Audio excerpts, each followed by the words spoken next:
Technology develop ആയിക്കൊണ്ടിരിക്കുമ്പം പഴയ രീതിയിലുള്ള writing style അല്ലെങ്കിൽ ക്രിയേറ്റീവ് തിങ്സെല്ലാം ഡെവലപ്പ് ചെയ്യേണ്ടതായിട്ടുള്ള ആവശ്യമുണ്ട്. അപ്പോൾ പലരും പഴയ രീതിയിലുള്ള ട്രഡീഷണൽ വേ ഓഫ് ക്രിയേറ്റിവിറ്റി എന്ന് പറയുന്ന സാധനം, ക്രിയേറ്റീവായിട്ടുള്ള കാര്യങ്ങൾ, അതായത് അഡ്വർടൈസിങ്ങിലായിക്കോട്ടെ, ഫിലിം മേക്കിങ്ങിലായിക്കോട്ടെ, അത് പഴയ സാധനങ്ങൾ വിട്ടിട്ട് പുതിയതായിട്ട് ചെയ്യാനുള്ള ഒരു അത് എപ്പോഴും ഉണ്ടല്ലോ. ഇപ്പോൾ ഒരു ടെക്നോളജി മാറിക്കൊണ്ടിരിക്കുമ്പോൾ പെട്ടെന്ന് അതിലോട്ട് ഷിഫ്റ്റ് ചെയ്യാനുള്ളൊരു മടി, അത് നമ്മുടേതായിട്ടുള്ള ഒരു സോണ്, നമ്മുടേതായിട്ടുള്ള കംഫർട്ട് സോണൊക്കെ മിസ്സായി പോകുന്നുണ്ട് അങ്ങനെ ചെയ്യുമ്പോൾ.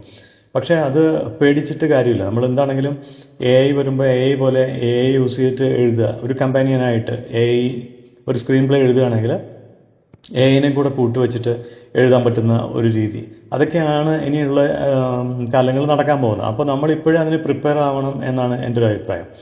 അങ്ങനെ AI വെച്ചിട്ട് ഒരു റൈറ്റിംഗ് ക്ലാസ് ഞാൻ എന്താണെങ്കിലും അടുത്ത് തന്നെ ഒരു പ്ലാൻ ചെയ്യാം. നിങ്ങൾ താല്പര്യമുള്ള ആളുകൾ ഇതിനകത്ത് കമൻറ്റ് ചെയ്യുകയാണെങ്കിൽ എനിക്ക് അതിനെക്കുറിച്ചുള്ള പ്രിപ്പറേഷൻസ് എനിക്ക് ചെയ്തെടുക്കാൻ പറ്റും. Thank you.